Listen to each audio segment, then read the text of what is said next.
Bonjour à tous et merci de nous rejoindre pour l'entretien de France 24. Alors que la Grèce, longtemps enfant terrible de la zone euro, a pris la présidence tournante de l'Union européenne. Au 1er janvier, nous avons le plaisir de recevoir aujourd'hui son ministre des Affaires étrangères, Evangelos Venizelos. Bonjour. Vous êtes un ministre assez atypique, il faut le dire, puisque vous avez été nommé à la Défense en 2009 lorsque le PASOK, le Parti socialiste, que vous dirigez d'ailleurs actuellement, a vaincu aux élections, donc sous le gouvernement de Papandréou. Puis vous êtes vu confier sous la pression populaire le ministère des Finances, vous êtes devenu vice-premier ministre. Vous l'êtes toujours aujourd'hui, mais depuis 2013, vous avez rejoint le gouvernement d'union nationale dirigé par un homme de droite, Antonis Samaras, et vous avez le portefeuille des affaires étrangères. Alors, Monsieur Venizelos, on s'est beaucoup interrogé sur cette présidence grecque de l'Union européenne, alors que ce pays a été sous plan de sauvetage, sous surveillance, sous monitoring de ses pairs. Vous trouvez ça paradoxal?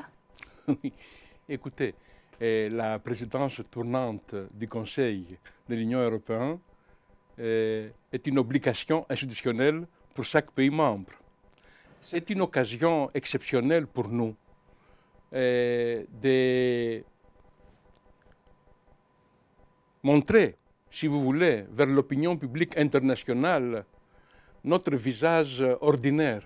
Parce que la Grèce est un pays en crise, mais aussi un pays membre, un pays ordinaire, et nous devons exercer ce droit à l'égalité institutionnelle des pays membres.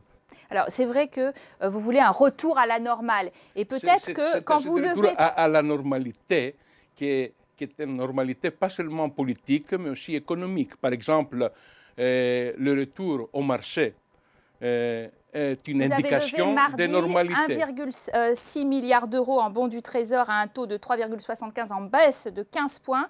C'est un très bon début d'année, vous dites? Écoutez, l'ajustement fiscal grec, les dernières 4 années, est vraiment impressionnante, unique au niveau historique, parce que nous avons commencé l'an 2009 avec un déficit primaire de 12 points de notre PIB, et maintenant, vous êtes en excédent. Nous avons la capacité de démontrer cet excédent primaire. Si on enlève la dette qui pèse trop lourd. Alors, grâce au sacrifice du peuple grec, parce que pour effectuer cet ajustement fiscal, nous avons pris des mesures très dures. Nous avons appliqué une politique d'austérité, parce qu'il y a une conditionnalité européenne et internationale. Nous ne faisons pas nos options propres. Nous participons à un rapport de force international.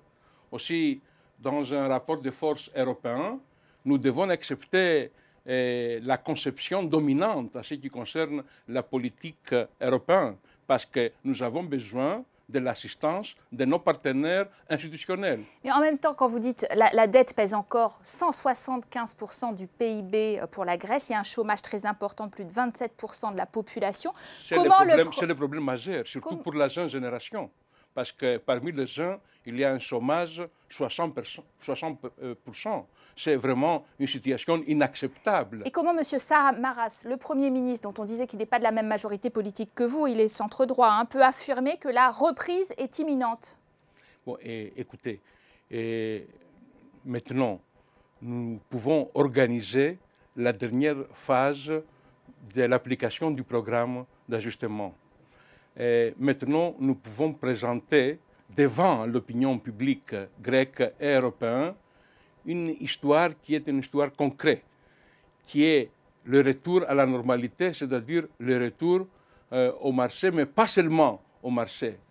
C'est la viabilité de la dette, parce que la dette n'est pas seulement une référence par rapport au PIB, la dette est une structure, et selon l'approche présentée par le mécanisme européen de stabilité, qui est notre partenaire institutionnel, surtout en ce qui concerne la dette et la viabilité de la dette, il faut constater qu'il y a une structure de la dette grecque qui est vraiment très amicale, parce que nous avons une durée de la dette qui est très grande, et nous avons des taux d'intérêt qui sont vraiment acceptables, et nous avons aussi une période de grâce qui est très utile. Et nous avons un calendrier qui concerne la maturité. Donc vous n'avez pas demandé, par exemple, l'allègement de la dette, bon, vous ne demanderez pas, ou un nouveau plan de sauvetage? Ce fameux problème de la décote de notre dette est un problème politique, parce qu'il faut présenter des idées acceptables par le Parlement des autres pays membres, par les sociétés des autres pays membres, par les cours constitutionnels des autres pays membres. Vous parlez de l'Allemagne, là, en l'occurrence, que vous avez critiqué pour davantage de retenue, vous dites. Pas seulement pour l'Allemagne. La participation française est aussi très importante, égale. Alors, nous présentons des idées qui sont des idées applicables, pratiques, simples, basées sur l'idée que la structure de notre dette nous permet de vérifier maintenant la viabilité, parce que les critères majeurs et finaux est le coût de service annuel. Alors nous avons un coût de service qui est vraiment très amicable pour nous maintenant. Et c'est pour ça que nous pouvons persuader le marché.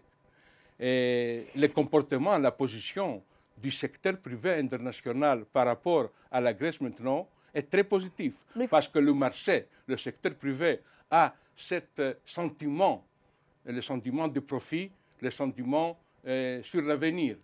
Mais en même temps, vous avez profité des cérémonies officielles de présidence grecque pour redire que la Troïka avait commis un certain nombre d'erreurs, que la cure d'austérité ne convenait pas à votre pays en tant que leader socialiste, peut-être là encore. Ce n'est pas le gouvernement grec ou moi-même comme leader du Parti socialiste, ministre des Affaires étrangères, qui a présenté cette dimension du programme grec. C'est le Fonds monétaire international lui-même qui a dit que oui, nous avons fait des erreurs méthodologiques à ce qui concerne la récession, à ce qui concerne le chômage. Mais écoutez, il y a des erreurs scientifiques, théoriques, mais il y a la réalité de l'austérité. Et nous devons, les leaders politiques européens, les institutions démocratiques, respecter la résistance de notre société et le sacrifice fait et présenté par le peuple grec. Alors la résistance de votre société, elle se démontre aussi à travers la montée de populisme. Et à gauche, par exemple, votre gouvernement d'unité nationale est très critiqué par Alexis Tsipras, le leader de Syriza. Il est en tête des sondages dans le pays. Il est aussi désigné, il a été désigné comme le candidat du parti de gauche européenne pour mener en mai prochain la campagne des européennes. Comment vous allez répondre à cette ascension? Il n'y a pas un projet alternative. Il y a un seul projet national, il y a un seul projet qui est réaliste, qui est applicable, qui est acceptable au niveau international. Nous sommes membres de l'Union européenne, nous participons à la vie internationale économique et financière, nous faisons nos options nationales, mais quand on a besoin d'une assistance internationale, il doit accepter le rapport de force. Nous avons toujours la volonté et la capacité de participer à une négociation très dure, de protéger les intérêts nationaux et les intérêts de notre société, mais chaque fois, il faut conclure pour protéger l'existence de notre économie, l'existence de notre démocratie et de notre République. Et tout à fait à l'opposé, alors, il y a Obdoré, un parti néo-nazi, avec 6 députés mis en examen, de nouveau encore cette semaine. Il y a un parti, et selon la justice grecque, il y a une organisation criminelle avec cette partie. Il y a un mélange entre le parti qui existe, qui est présent au Parlement grec, mais de l'autre côté, il y a cette organisation criminelle qui doit donner maintenant des explications devant la justice criminelle. Mais qui risque d'arriver devant votre propre parti, le PASOK, parti historique. C'est un problème pour la société grecque. Écoutez, cette atmosphère publique, cette ambiance de l'austérité, de la crise, de la récession, du chômage, c'est une atmosphère non productive pour le rationalisme politique, pour une discussion calme, pour des projections vers le futur européen. De l'autre côté, c'est le devoir historique, politique, démocratique, pas seulement du personnel politique, mais de chaque citoyen, de penser qu'est-ce qui se passe avec l'extrémisme, qu'est-ce qui se passe avec le néonazisme.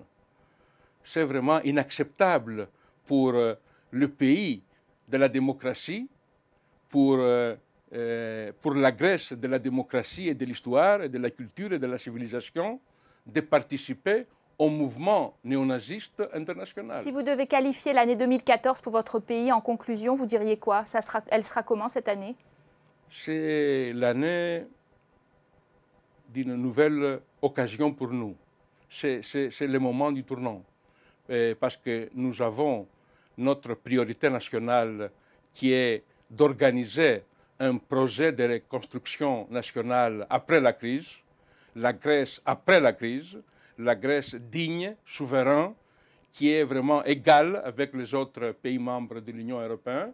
Et nous avons notre devoir additionnel d'exercer le devoir de la présidence du Conseil d'une façon qui est réaliste, acceptable, avec les initiatives nécessaires, en coopération toujours avec nos partenaires et avec les institutions européennes. Angelos Venizelos, ministre des Affaires étrangères de la Grèce, merci d'avoir été notre invité.